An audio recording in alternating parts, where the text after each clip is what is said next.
Hello everyone, welcome back to another video. So today we are here at school to fix a few things because of course they always break. So last time I fixed the plasma ball and some of these wires. I made a short video of the plasma ball and it was titled DIY Power Supply for Plasma Globe. But it was really my repairing a plasma globe from school. It broke. But now it works, and I'm feeling glad that it works because I don't want it breaking again. So I'm going to fix these things until vacation, so they can be fixed and they can work. This is a Newton's disc. If spun fast enough, the colors appear to blend together, and it's got this mechanism here to speed up the RPM of your hand to allow it to, well, spin fast enough for the effect to take place. It's a really cool thing, but however, it cannot be cool when broken. Whoever broke it, I have no idea. As you can see, somebody at the factory is just super gluing this disc to this pulley thing here, or this wheel, however you want to call it. I call it a pulley. And whoever is super gluing these is just super gluing them with really bad super glue. They fall apart. Now, they could have super glued it with some good quality glue or made this pulley and disc assembly into one piece because it would have been even better. But of course, the Chinese never care about making quality products, especially for the learning environment. When you're on a budget, these things go beyond low quality. They go into horrible quality territory. They're just horrible. This does work, but only when it's assembled and the wheel is attached to the pulley thing here, and you can spin it by hand. It's a bit more difficult, but it doesn't work as well. We have these electrical components, a switch and a light bulb. They may not look broken, but they are. This is fine. This connector here is fine, but there's supposed to be the same connector here as well, but there's just a screw hole or a screw post, a screw hole post or whatever. It's fine. I'm just going to call it a post. There's supposed to be a terminal post or binding post, but there's instead just a screw post, not a terminal post. There's no plastic piece remaining. The plastic piece is supposed to, as I was saying, it's designed to go here, but it fell on the ground, so I had to grab it and I had to continue filming. Let's have it sit here for now. I'll have to figure something similar that works. I'll have to make something or figure out something similar, as I already mentioned. So, the light bulb itself is an incandescent bulb. I hate those, but the educational equipment is just really not meant to be efficient. It's just meant to prove concept rather than actually be educational. And I will be going home to show these being fixed. But until then, I will still have to wait a bit more. But for you, it's going to be just a few seconds of a transition to home. So, the switch itself, which is this right here, may also not appear broken, but again, it's missing a piece. There's supposed to be a metal piece. When the switch is closed, it makes contact and thus completes the circuit. It's supposed to be screwed down here. Now, the only reason why these failed is because the screws come loose over time, especially when shaken a lot or touched or maneuvered. And it's simply because that's just how these are designed. They're not designed to stay tightly on, unless you put thread locker on them, but these are meant to be untightened to install the wires, not to put thread locker on them to prevent you from ever removing them or make them tighter. However, here it's a completely different story. There's nothing wrong with the terminals. Instead, the problem is the designers don't want to put thread locker here to at least make sure that these parts that are not meant to come off don't come off. Not the threads, of course. Not these connectors. And they could have definitely improved it. But for the light bulb, yet again, this is meant to be unscrewed by the user, so again, a different reason, but that doesn't come off as easily as the threads for these things come off. So the way it comes off is essentially just the screw comes loose. Chinese garbage always does this. A bit of glue would really help, or thread locker. This is, of course, as I already mentioned, super glue, just garbage. Not a good way to stick things together, especially when you don't make it one piece. You make it like this. I mean, it is solid, as you can see. It snapped off part of the actual pulley, but it's not tough. And as for the wires, as I already mentioned, go into garbage quality territory, not bad quality territory. They break basically with the lightest tugs. Like, whoever makes these just doesn't know what quality is. They probably don't even have that word in their vocabulary. They're made by MC, and I don't mean Minecraft, but even that is the short name for Minecraft. They have this very horrible strain relief, but it's meant to be this tiny little hole, and this big hole is so that you can put a connector into a connector like this to, well, split power to different locations. And these things are not bad, but you know, they don't fit in all connectors right. Like this one fits tight, really tight, and this one just like loosey-goosey there. There's no chance you're getting a contact. But let's not talk about contact resistance or anything like that here. This is just garbage quality. And for them, again, like quality, contact resistance is non-existent in their world. Everything has 0 ohms contact resistance. The wires are incredibly thin, these things, if you pass more current through them. And let me tell you, these light bulbs draw quite a bit of current, they will overheat.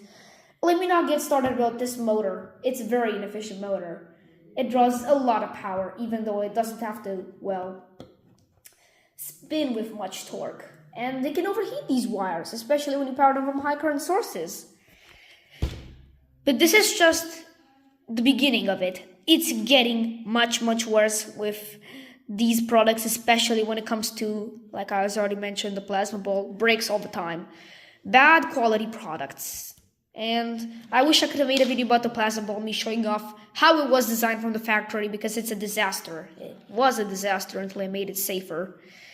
So these wires, as you can see, break because of their garbage strain relief, and you can see somebody has tried to previously repair them, but failed. So, yeah, unfortunately, these wires are all broken. You can see how many ends break off. I might just have to add my own wire to these to make new cables from scratch with the connectors, which is just a horrible thing to say. But if I make the new cables, I'm going to put them as a bit of glue into these connectors here in order to try and mitigate their problem of breaking off.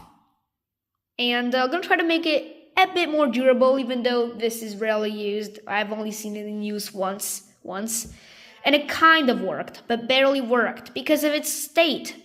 Surprisingly, it survived, but that's just something I'm not going to talk about much. It doesn't survive. That's the problem with these wires, they're broken.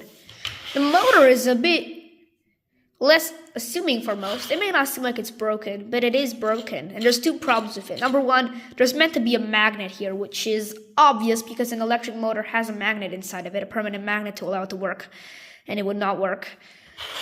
The contacts are fine, but the screws are not exactly fine. They look fine until you realize there's a missing screw here and a screw missing here. There's screws missing. And you don't want missing screws because you know what that means? Flimsy parts and pieces will break off. But let's not talk about how flimsy and fragile these parts are. These things are more fragile than a pot from the 1950s or from the Mesozoic era.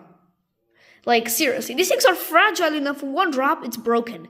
And that's how this Newton's disc broke. It fell on the ground, it broke, and it's now broken. So, the problem with the motor is the windings are not actually connected to these commutators. One of them is, but the other one is just not connected at all. You can see, you got your little insulator here. Let me go ahead and see if I can grab this out of here. There. It's just disconnected. Like, do you think a motor will work with a wire floating like that? That's just not how it works. So I did find another kit for another motor like this, but I don't think they're compatible because, as I already mentioned, Chinese garbage is never backwards compatible. There's just always the worst garbage. If it works, I'm shocked. I genuinely don't know. I put some magnet if I can find one in. But these parts, again, they're so proprietary. Just get a new good quality product than get this garbage ever again. And again, let me just not get me started with the plasma ball. Like, it's a horrible quality product. And now we're getting ready to pack things up because we are going home. And we are going to fix all the products. Put them all into this nice little bag. This is just good quality as the products themselves. Hate to see it.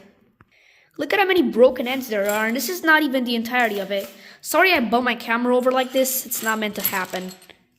Let's see how many there are. Packing up. There's the motor, And the switch is in the light bulb. Right, let's get these things packed up so we can leave. And here's the plasma ball, working completely normally.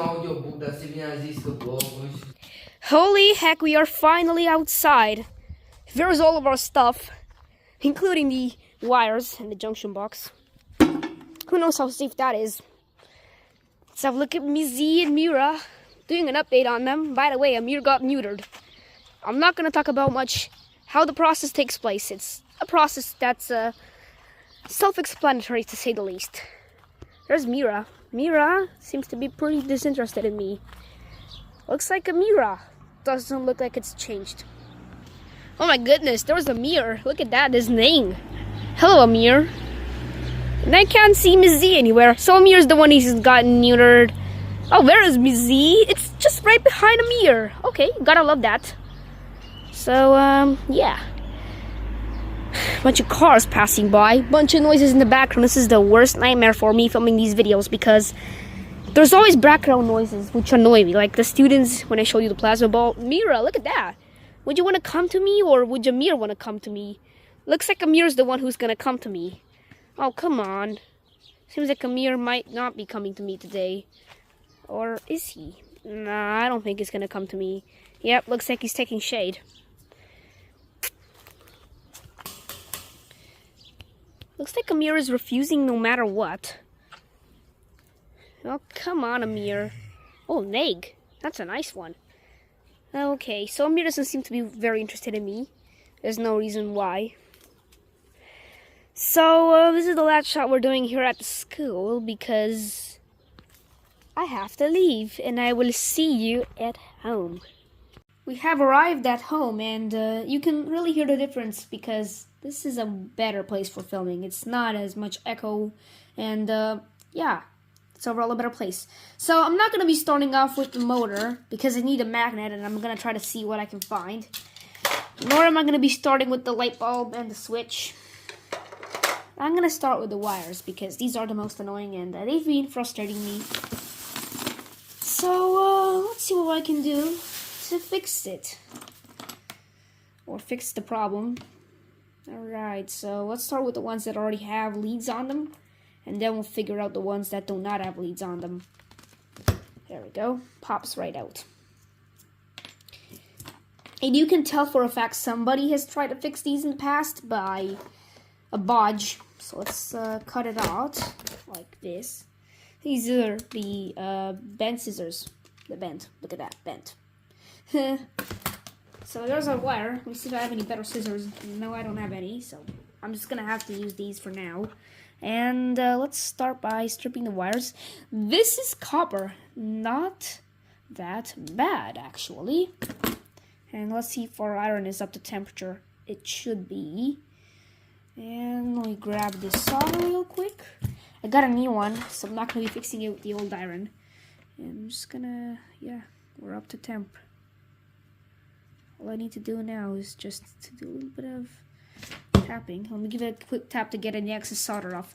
I know all you guys are screaming in the comments, why tap the soldering iron to get the solder off? Use proper stuff, tools. We're not doing that today. Alright, so added a bit of solder onto the wire here. Let me see if I can zoom it in and show you the process of soldering the wire. Let's see if I can get it up on camera here. All you need to do is, stay here. Put it into the roll of solder wire and then just solder it. There. And yeah, it's all soldered now. So basically we are preparing to do the soldering. We're getting ready. It's all ready now, not soldered. It will be all ready when we do this next step, which is to tin our terminal. Oopsies. I may have to tin it off camera, I'm sorry. So you'll see me pull the solder roll out of camera, but that's unfortunate. The tinning is basically plating the wire connector with solder. Before I do that, let me just show you. There is essentially not a single trace of solder. A little tiny blob is the only bit, so that's not going to carry your power. I feel glad that the wire is at least the proper thickness, but you know, maybe it will not work. So there we go. That's one terminal, very nicely soldered. Have a look at it. Let me get it in focus. So that's how it looks like. I mean, I'm not an expert at getting good solder quality that looks like factory, but it is definitely a decent solder joint and it will work. So yeah, that's the first connector end finished. And I will just do the same process to, well, all of the wires in a little time lapse to save on a bit of time. And then it just pushes on like this if you left it as is, but I'm going to be adding a bit of glue in there to make it a bit more durable if my glue is up to temperature, which I don't think it is. Yeah, it's not very hot. So, I'll make a time lapse of the process, and I will see you when I finish it, like I did last time.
Okay, so I absolutely feel like these wires are going to melt the second I pass a bit of current through them. So let's see if they will melt.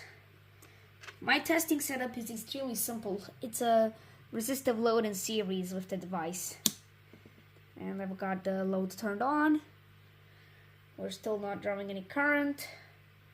Let's start increasing the voltage. There it goes, the current is increasing. 260 milliamps. 3.1 volts, that looks good. 490 milliamps at 5 volts, looks good.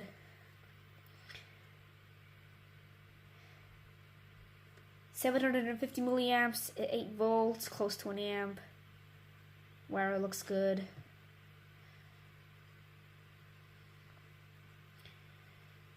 Almost an amp, 900, an amp, there it goes.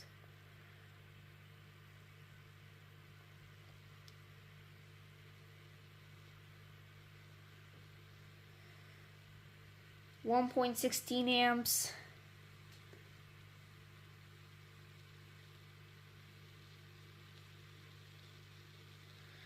1.46 amps.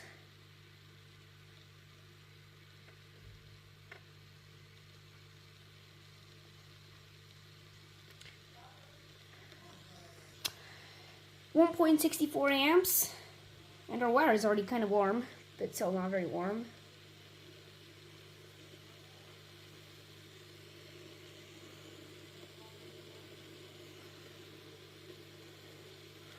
So the maximum that I can get with my load here is about 1.85 before I get a bit too hot.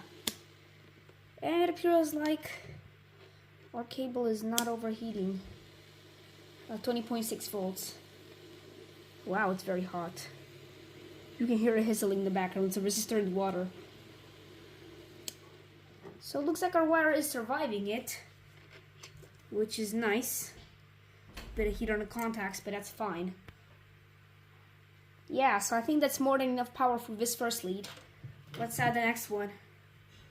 And we'll test it at that exact same current. See how it drops or doesn't. Alright, we are at 2 amps. Okay. I managed to bring it at 2 amps without blowing stuff up. Still keep an eye on the heater. I don't want it to freak out or break.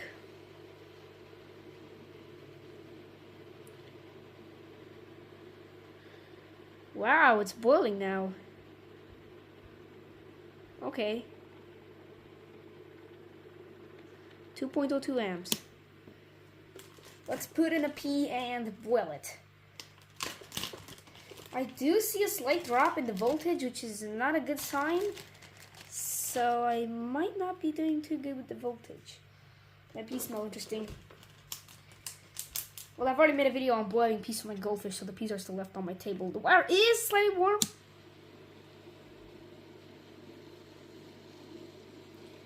I think the peas are now boiling because we are at 2.03 amps. Okay, so I was actually wrong about the voltage drop. That's better. There's no voltage drop. Okay. It's enough peas in our boiler here. I'm not willing to blow it up. That sounds like it's boiling, however.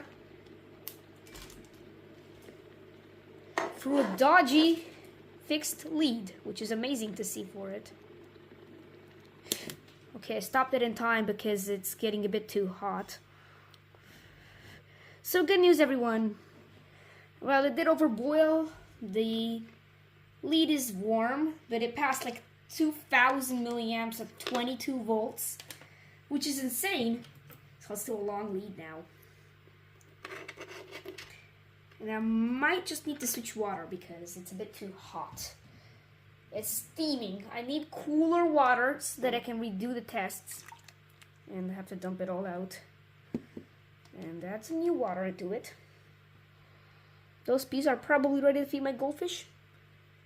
Or probably ready to burn out my heater here. Here we go. 2.02 amps.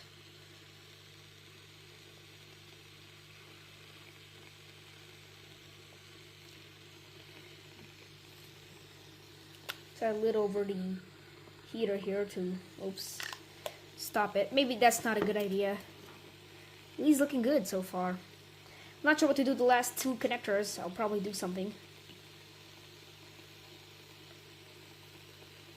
These wires seem to be holding up really nicely. This one is not warm. Those ones got a bit warm. These are some peas from some last experiment. Have to do a bunch more connections, so I'll see you when they're done testing. Okay, so I think we're pretty much done with the wires. They all passed the test. I also made the last lead, tested it out just a few seconds ago. So I think we should start with the other stuff, so we can get the other stuff up and working. Gonna put my soldering iron away. That's the noises you're hearing in the background. Gonna put these wires aside. They're all intact. They're definitely not good quality, but that's okay. And focus at this Newton disc. So I'm gonna try to fix the Newton disc because the Newton's disc is the biggest one, and I'm not gonna bother with fixing the smaller ones first before I fix the bigger one. So let's see how we're gonna get it fixed. Just gonna try to see if hot glue will work, but I know it's a bit overused and it might not work as well than super glue.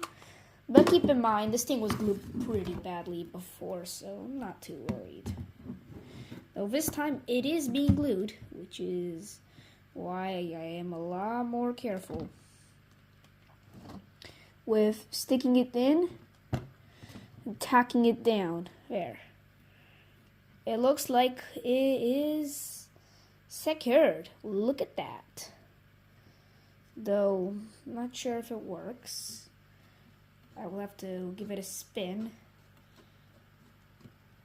to see if it actually works like it's intended. Seems like it's starting to blend in. Oh boy. Yes, it's blended in. For you guys, it doesn't seem like it's blending in because of my camera. This is not camera friendly, so I think the Newton's disc is working. Still kind of flimsy on the loose side. But that's looking great. Let's give it another spin test. So you're gonna see the colors look a little bit more differently than they do in real life. They blend in. Whoa, that belt grabbed my finger there.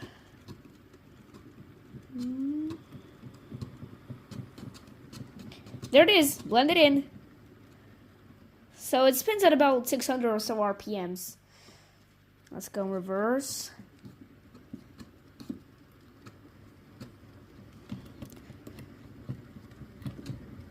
You can see them making the single color. And that's essentially how it looks. I think this Newton's disc is working. In fact, working really well. That's just to say the least. Let's get this blob of hot glue from inside of it. Seems like there's a bit of excess, and I think it probably needed to get rid of the excess. I don't know if I could add a bit more glue or some stronger glue to it, but it looks fixed, and it only broke because it was dropped, not because of regular use. So that's a completely different story. It will most likely break again when dropped. So let's give it one more spin. Now with the glue removed. And yeah, it looks different on camera, as I already mentioned, like twice or more.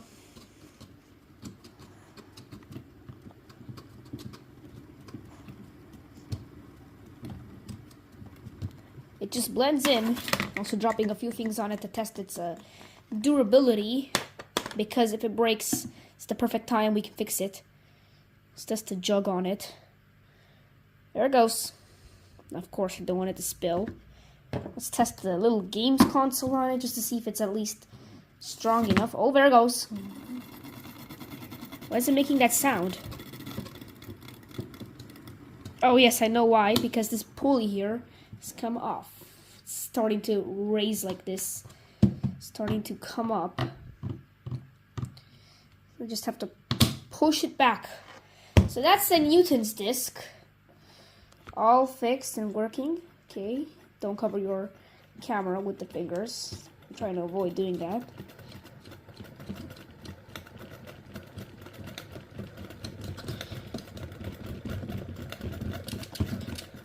Wow.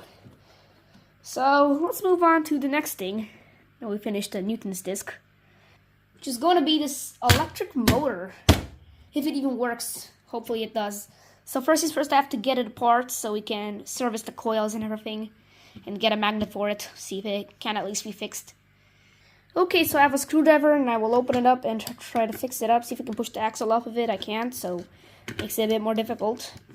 Only if you couldn't get your screwdriver, but you can get your screwdriver in the gap. See if it wants to let go, which it does not, because the nut has to be held on. There we go. Okay. So it doesn't seem like the nut has its own bracket. And the winding is now loose. Or the actual rotor, if you want to call it more correctly. So just undo this screw. This one comes right out. Seems to be fairly loose. Okay, so yeah. I'm not going to talk about the unscrewing process. Hopefully you guys don't complain, because I know a lot of you guys like to complain. Alright, I've removed the winding and I've set it aside. What I'm going to do is tighten up a bunch more screws, which of course I'm an idiot at doing right now. Let's get these first out. Yep, there. I have to hold that down. Okay. You don't have a bracket. It's just so annoying, because for you guys it's like an idiot trying to fix a car. Or an airplane, worst case scenario. But in reality, this is really easy to just tighten up the screws. I don't want to over tighten them. Again, with this garbage, it's usually not very durable and will not last you a long time. So you're going to encounter issues. Always. Is it possible to solder the screws? It's a horrible thing to say, but just wondering. Copper seems stable. See if these need to be any tightened. They probably don't. Oh, they do need to be tightened. So they do need to be tightened. Just like the rest of the screws, these are not tightened. Who forgets to do this most important step? I mean, it stays together, but since nobody uses them and, like, nobody uses these devices, what's the point? Like, why? What's the point of not screwing and making sure that they stay together? It's just worst case scenario.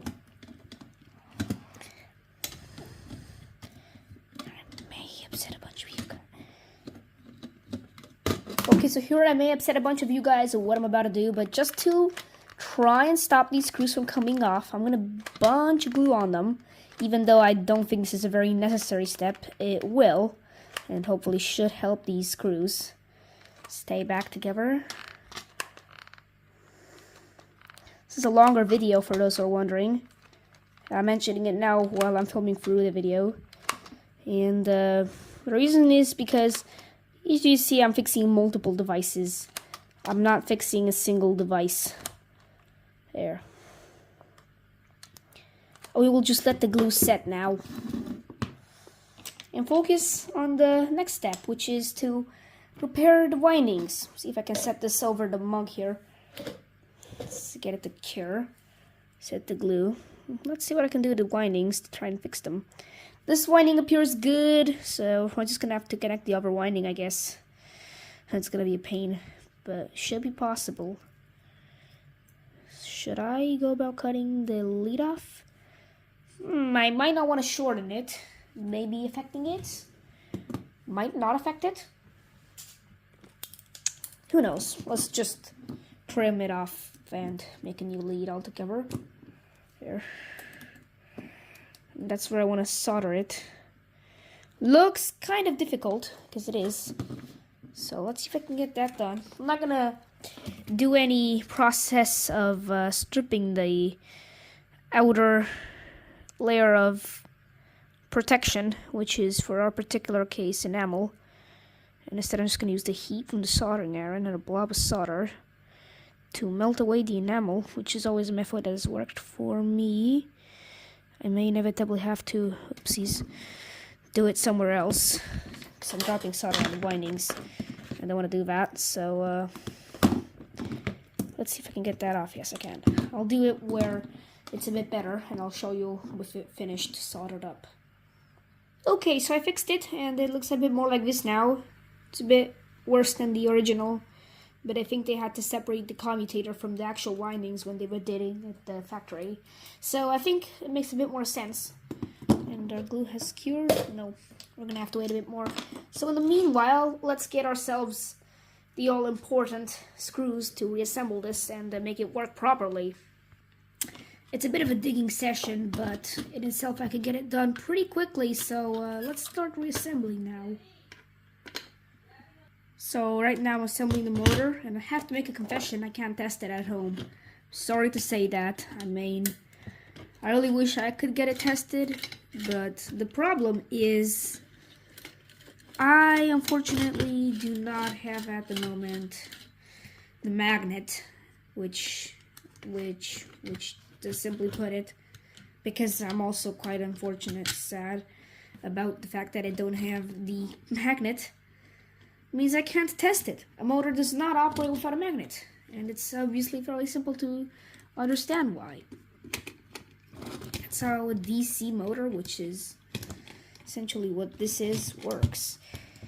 We just gotta really tightly screw the screw in place, and just to verify it spins. Yes, it does. I'll give it a spin. Of course, it'll never reach this actual speed, but it would be really nice if it could. Which it can't. Get that screw tightened just a bit to move it into position. Move the other one into position, move the other screw. There we go, now I can tighten it up.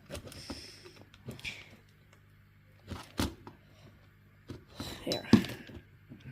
And finally, let's tighten this guy. Oopsies. You can see the glue at the bottom to just stop the screws from coming out. This is a very problem with the design here. It's a very very, very annoying problem. It's a very much a problem that destroys the operation abilities of this thing because it just falls apart. And yeah, I'll just need to add a bit more hot glue at this point on these screws.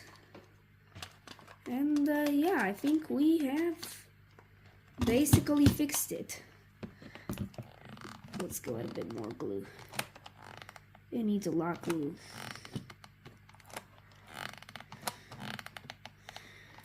And here. And here. This is just as a safety measure, may not be needed according to your motor, but my motor has this annoying problem of falling apart. So let's move on to the next thing. Get these peeled away. I hate these streamer things that just come from hot glue. And the next thing that we're gonna fix, now that we fixed the Newton's disc, the wires, the motor, or have fixed it because I still don't have the magnet and haven't tested it. But what I have to fix at home here and cannot be fixed at school is done. The next step is essentially the last step, and it is, of course, the light bulb and the switch. Oh my goodness, the light bulb fell. So the light bulb is a bit more complicated because, number one, the light bulb doesn't have the post here, which is going to be a bit more hard to fabricate. But the switch, we're going to need a custom piece as well, so we'll have to find out a solution. To fix it, I've got a very tiny nut here, and this should just go over it. Okay, so we need a bigger one. And I have a bigger one, which looks like it's gonna fit. Yes, it does. So this is the nut. And here's the plan. So I'm gonna take these ones away. What I'm gonna do is make another post, not the exact same one. So I'm gonna show you how to make that post. So for the customized post, I've got this tube of hot glue, and what I'm gonna do is push it. I guess the scissors are just gonna cut it, not push it. I made a mistake. And then I'm just gonna go ahead and press in our nut here, like that. And it keeps on falling. Why? It's really annoying. Okay, here we go. So I'm gonna use a soldering iron, see if I can put it in the top. I think it's better to do from the sides. And we'll just wait now for it to sink in from the heat. It's already sinking. Look at that. Essentially creates a hole. And it allows us to make a little tiny thing here. I have to screw it in very quickly before the hot glue sets and ruins it. See if our tiny homemade binding post is any worse. Ah, okay, so that doesn't work. We'll have to find a very creative solution. This is where I have to think of it, because the quality of these products is so bad. It's really annoying when you have to disassemble something because it just decides that's not how you want it to be. So I know you guys are screaming at me again. You're an absolute idiot. Of course the hot glue will fill in your hole and everything. You know it becomes a useless piece of metal. I know, before you complain about the fact that my nut is no longer usable. Let me see if I get the right one. There's the right one. I got the tiny one for some reason. I'm going to just go straight to put a nut here and leave it as is. But now my threads are dirty, so I have to clean them up. Which is yet another pro of hot glue. Messes up anything and everything you use it on. So instead of using hot glue, what I'm going to do is essentially just not do it anymore. And I'm just going to go straight on and just go about doing it the right way and just leaving the washer there. So I reckon this fairly primitive fix is going to be good enough. This is just slide on your connector, tighten the screw like that, and it works. So it's not as best as I had hoped it would be, but unfortunately I don't find this piece anymore. So let's just set that aside and fix the switch, which needs this fix. Sorry, nut. I was about to say washer, but this is a nut. Let me see if I can make contact. Okay, and here's the switch fixed. You just close it like that, open it like that. So let's test its ability to carry current. And here's our motor. Let's add these connections to it, or wires. The switch is actually fixed like the light bulb. I mean, for the fact that it doesn't have any custom original parts, which is great. It really just works the same way. So I think we can put the motor off to the side for now. Now we'll assemble the motor fully at school with the magnet. So let's get to the switch and let's test it out. So it's exactly the same setup as our wires with the switch attached this time. And I'm gonna just turn it on. Well, there it goes. It's working. The switch is on. So we might have a back contact resistance. Not sure yet. We'll not know until we test it, of course.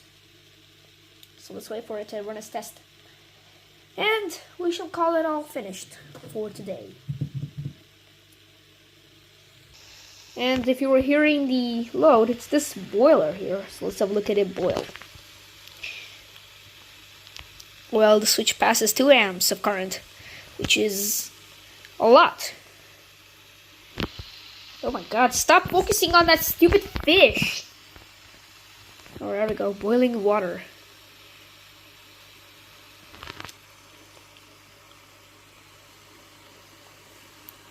It's already steaming.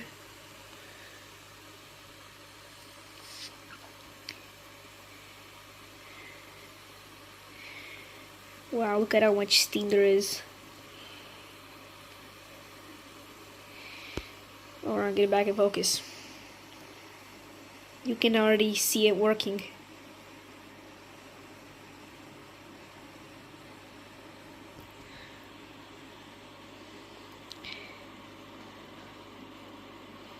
This is all the energy just flowing through that little switch in the background.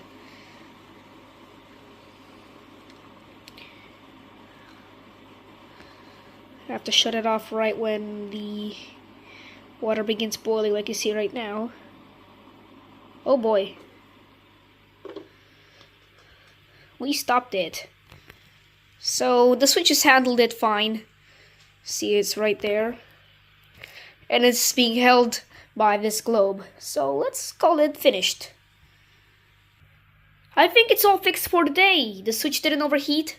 There's the Newton disc, our leads, which took the longest, the switch, the light bulb, and the motor. So, thanks for watching, everyone. I hope you liked today's long video, because yes, it is a repairing video. And I will see you in the next one.